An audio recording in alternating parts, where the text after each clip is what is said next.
What's up everybody, I'm Scott and you're watching the Hobby Channel. Today I'll be going over how I plan and shoot one of my YouTube videos. First, before we get into that, don't forget to hit that subscribe button if you're not already subscribed, and drop a like on the video if you find my content interesting. So to start off, I'm not by any means some sort of magical filmmaking wizard. I'm just an amateur. I watch a lot of YouTube videos and I did some video editing back in high school. I'll elaborate on that in my video coming up next. That'll be how I started my YouTube channel and kind of the journey that got me to where I am today. That being said, I have put in quite literally thousands of hours planning, editing, shooting stuff, and learning, imagining what I could do in the future, absorbing all kinds of information about YouTube and filmmaking and everything that goes into the whole process. So there is a lot of time that I put into getting to where I am now. Unfortunately, it is until just now recently, just about a year ago, that I decided to put that plan into action and all that I've learned about filmmaking and whatnot. So here I am today making this YouTube video for you guys. So today I'm going to show you how I break all that down that I've learned and everything that I've done to get me to this point, and kind of how I set up for a video to do one of my interviews here. First thing you want to do is come up with an idea of what am I going to do my video on. In this case, I'm doing an interview about my YouTube and starting the channel and the journey that got me to that point. So that's my idea. Secondly is to break that idea down into a title, which for this video I'm going to do starting YouTube, how, why, and the journey. After that, I want to make a loose outline of how I want that video to go from start to finish, kind of like writing an essay. Typically I organize mine into 5 parts. Those 5 parts are the intro with a hook statement, the journey on the way, the experience and backstory, then the main climax of what that backstory leads to. After the climax, the 4th thing would be getting your main point or takeaway. What do you want this all to be about? What's the last thing I want you to remember, essentially? And then the outro, which is just thanks, have a nice day, we'll see you next time. The whole time I am going through the process of making my storyline, I want to think and keep in mind of specific shots that I want to go along with that story as I'm telling it, so that I have a picture to the words. When this is all written down, in Hollywood they call that a shot list, or not even just in Hollywood, but filmmaking in general, that is called a shot list. It's a list of shots. Shots make up scenes. The next step is coming up with a script of, what exactly you want to say. During this interview, I have a script I'm reading off of, and that helps me with what I'm saying to the camera. Writing your script, having the outline will help, and you just see the main topics of what you want and elaborate on them from there. Once your script is all written out, the next thing would be planning out your shoot. Where do you want to shoot it? How do you want to shoot it? What kind of camera do you have? Who's in it? Everything that's involved in the actual making of the film part of your story, as well as all the equipment you're going to want to use along the way, such as cameras, lights, everything you want to bring if you're going somewhere. Now, I'm not going to go into great detail about all the aspects of filmmaking because it's literally enough to make your head spin. I mean, there's just a nearly endless list of things that go into filmmaking. Audio, lighting, and camera operation are 3 small pieces of the pie. When it's all put together, there's a tremendous amount that actually goes into making one video. So when setting up and making a video, it's hard to say which is exactly the most important thing of all the aspects that go into making a video. However, most of the pros would probably say that audio is the most important part. You may be able to forgive bad video quality, but if the audio is terrible, that's a no-fly zone. You know, people can sometimes listen to a movie like when they're cooking, for example, but nobody watches a silent film. So definitely make sure your audio is something that you want to put a little extra thought into. Good clean audio, especially when talking, is key. Next, I want to pick the location on where I want to film after I've got my script, kind of planned it out. During the planning process of what you have in mind for your video, you'll kind of have an idea of what location might be appropriate for your filming. Background is very important to this. You don't want to have your back flat up against a wall or, you know, your head cut off in the frame. You want to make sure that everything behind you and in front of you actually looks nice and is not all cluttered up. So typically in this part of the process, when I've arrived at my location and I have everything set up to where I want it, then I would start getting some B-roll footage, and later in editing this will help cover up cuts. It'll help break up the monotony of an otherwise just one camera, me standing here talking. It would be pretty boring. So B-roll helps with that. Also adds to the cinematic look, makes it look a little better. So having the B-roll and not being dull in just one straight shot will help maintain your viewers' attention. Obviously that's pretty important. You want people to watch your videos. The first thing I want to do to set my scene is place my subject. This is where having somebody else on hand to help out, basically just to stand here so that I could set up my camera and lights and see what everything looks like, would really help. I don't have anyone here with me right now, so today I'm just going to be doing it by myself. So once our subject is placed, which is here, we will have some set designing to do. I'm going to bring in a little table here, put a flag over it, put my computer in front of it. We got the fish tank, that looks pretty cool. I got the Tucker Got poster in the background. Want to just, in general, tidy up the area. You don't want the table all cluttered and stuff behind you. You also want to make sure that in your final shot there's not like a tree growing out of the back of your head or something. So just make everything look nice and go from there. Just to give me something to sit in front of, I just put this little roller cabinet here, and I have the flag to put on top of it. So put the computer here, and with the computer here in the camera out in front, this will have something in front of me in the foreground. We'll have distance in the background, smooth leading lines. Now it's starting to come together. Once we have all of our set dressing in place, we will then move on to placing our equipment. The cameras, I'll have a camera here, close up, that will be tight on my face. Then I'll have another one that will be at a different angle and farther away.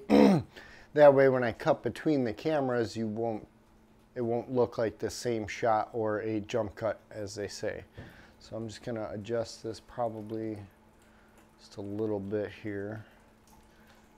Maybe move it forward just a hair. Okay, so with that set up, onto the lighting. So currently I don't have everything that I would like to have in terms of filmmaking. So here's where it helps to be creative and improvise. And for example, I have my camera over here is sitting on top of a small tripod, which is too short. So I just put a trash can under it to help pop it up. This is just some cabinet that has roller wheels that I improvised as a desk, and you know, at a glance you would never notice that this was a cabinet on wheels. So typically before I set up the lights, I'll set up the cameras, and this will allow me to see what the lighting looks like on camera, because that's going to be different than what you're seeing with your eye. And typically also I will improvise things along the way, like angles and stuff like being on a trash can. So you want to set your camera angles ahead of time. That's pretty much the first thing you want to do. You want to get that picture and idea of where you want everything to be. And then as you go through, you will periodically go back to the cameras and the lights and adjust them and kind of experiment with different looks until you get what you want and you have that ideal picture set up for yourself. So basically we just want to have our camera set up so that as you're setting up your lights and everything else, you can optimize the way that looks. Back to the lighting. So here I have one of my studio lights. The other one is currently on and in use, lighting me up right now. I'm going to place this one in the door frame so that it looks like it's coming from another room. The camera angle will just barely catch the edge of that door frame, so it kind of gives purpose to the main key light, like it's not just coming from anywhere. This is the motivated lighting. So with both your main lights and your accent lights, you will want to motivate them so that they have some sort of real life basis on where they come from, such as the fish tank light or the light behind the TV or the light coming out of this bedroom here for the main light. Behind us we have the windows and the door light, so that'll kind of help with some backlighting and help stand out from the background so it's not such a flat image. So now I'm going to go place this light.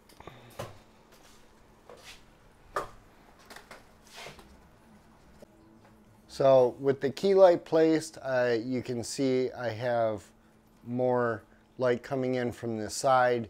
The idea with the main studio lights is that I'm trying to create a style that comes from paintings hundreds of years ago. In my case, I like to use the Rembrandt style of lighting, and this typically gives a triangle of light in the corner of the face, just under the eye. And with those set up, then I will move on to setting up the accent lights. So for the accent lights, I have a couple on stands here, and I'm actually going to change the filters. I had blue in my last one. I'm going to by the TV. I'm going to use an orange filter this time. So I have the backdrop on the TV there, and basically what I'm going to do here is just try and see what some different colored filters of light would look like behind it. I'm going to plug that one in. I want to basically try to imitate the lighting coming from the background on the TV to a degree.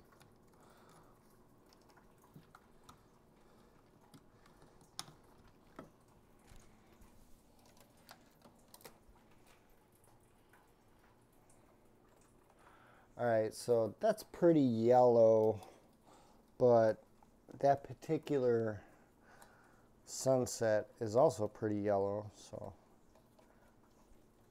I don't know, it might be too yellow. I'm going to shorten this.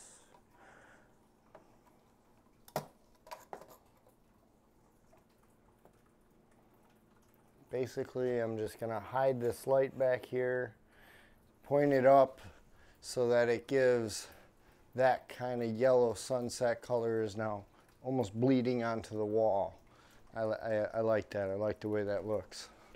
We're going to take this one here. We're going to take it off its mount. And I'm going to put this where the fish tank light is. And that will brighten up that fish tank light and make it look way brighter than it ever would in real life.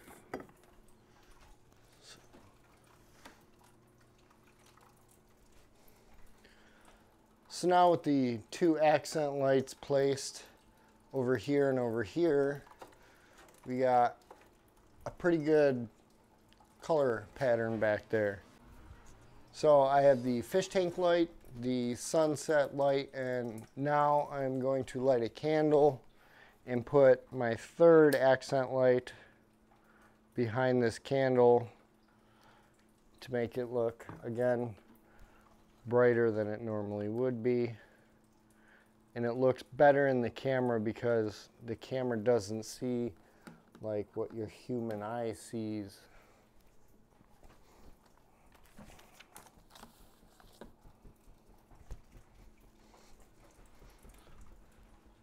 So yeah, that looks pretty good. We got the 3 background lights, our main key light, and our side light, giving us that Rembrandt style lighting. So typically for your average YouTube video, you don't need to go above and beyond and do all these lights and everything. I like to do it for practice. I have aspirations in filmmaking and videography far above YouTube. Starting my own business someday and going into other aspects of filmmaking, whether that be little commercials or Facebook ads, whatever it may be. So time of day is very important for me. I'm using relatively, well, cheap cameras. I just have mostly stuff I got off of Amazon for lights and equipment, so it's not very sturdy and not very high quality. So I want to make sure that if I'm filming during the day, I'm filming during the golden hour, which is a half an hour before or after sunrise or sunset. Also, if I'm filming indoors, behind me with the light coming in, I make sure I have all of the curtains closed so that the light is not too intense, and I have a bag filter over the window light to help cut down the harshness of the direct light. You call that a diffuser, and that helps just soften the light that's in the background. So with the bag over the window and the curtains closed, this will help soften the light because I am in the middle of the day right now. If I wanted to do this outside or really anything outside, preferably you would want to wait until that golden hour. It's possibly the most important thing to have, but for me is also the easiest thing to set up is the audio. I have a lapel microphone clipped on right here, and I have a black shirt, so it kind of it's supposed to blend in. And with that, that gives me that good audio that we're after. But essentially, I just hit record and let it go. Make sure you want to do a sync clap so that you can line everything up with the audio and video later when you're editing. But aside from that, it's pretty straightforward with the audio using a lapel. Clip it on, turn it on, and make sure that your levels aren't like too high so my voice is cracking on the microphone or something like that. But it's pretty much the shortest amount of time I spend making a video is setting up the audio.